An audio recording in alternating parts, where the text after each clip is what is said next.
I haven't been really playing too many online PvP games lately, man. It's not that I don't enjoy the genre, it's just I've been taking some time to enjoy the relaxing side of gaming with, single player and story modes. And because Mortal Kombat 1 is around the corner, so I'm savoring all that rage and sweat that the rank lobbies are going to take out of me. I'm not looking forward to that. But that doesn't mean that I haven't played any PvP at all recently. You see, just because I like the game so much, I made an exception to play the newer title of Dark and Darker. Now, if you haven't got the chance to try this game out, first off, what are you doing? Then you've probably heard about the game from its surrounding controversy, like, it being removed from Steam from alleged copyright.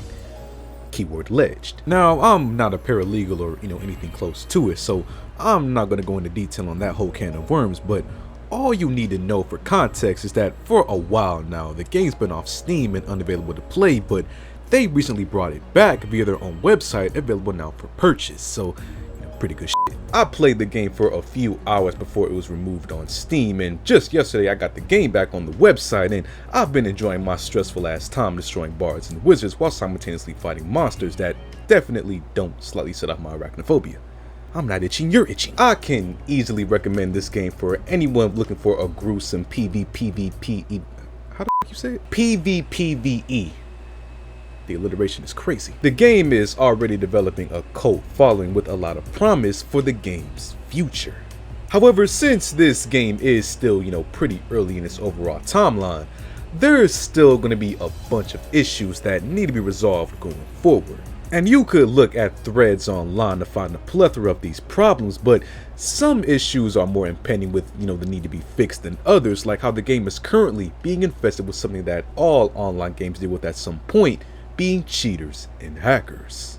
Now, anyone keeping up with Dark and Darker news knows that, the game's latest development update saw improvements to the anti-hack system that the game already has, but unfortunately, we're living in an age where too many people know too many different things. I mean, do I need to remind anyone how earlier this year you literally couldn't start up Grand Theft Auto Online without the risk of getting your account banned? Like, we're at doomsday level threats here. So it's no surprise that people are cheating in a game as unforgiving as Dark and Dark. It was inevitable to happen. But the reason that I wanted to talk about this whole situation today wasn't to give these, hackers more attention that they don't deserve, but to instead, shed light on 𝘕𝐕𝐿, the team behind Dark and Darker, in their efforts to combat this ongoing cheating problem that they're having.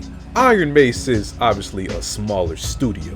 If something like this happened to a game under like EA, for example, they'd probably have the resources to fix a cheating issue probably in under 2 weeks max, right? Even though they probably wouldn't do that and instead release an update with more microtransactions, but that's another story. Here with 𝘕𝐕𝐿 though, fixing things like this takes a lot of time and money. So in comparison, they're going to be a little longer with their rollout of a major update to tackle the cheaters on the game.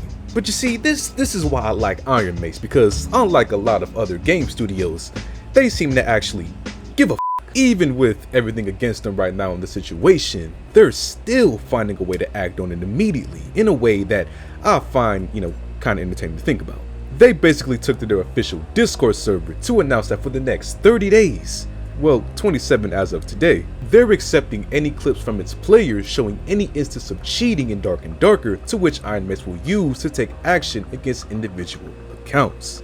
They linked a separate Discord account to send the video and usernames to, and honestly, given their current situation, I can't think of a better way to go about doing this. Obviously, there's going to be room for error. I mean, there is people out here with video editing skills that can make actual real life people believe that Bigfoot is real. So, worst case scenario, someone doesn't like you on the game and edits a clip of you appearing to be cheating, which I doubt that'll happen. So this is honestly the most effective way to combat the hackers. But the reason I found this entertaining in my head is because I've never used NVIDIA Shadowplay until I started playing this game, so best believe that app's going to be tabbed up while I'm in the trenches of the Goblin Caves to any hacker watching. You're not getting the easy one on me, Buster. But like I said, this is only going to be the case for the next 27 days, so hopefully we can get another hotfix that fixes the issues temporarily after that, but of course, we'll just have to wait and see what the future holds for Dark and Darker.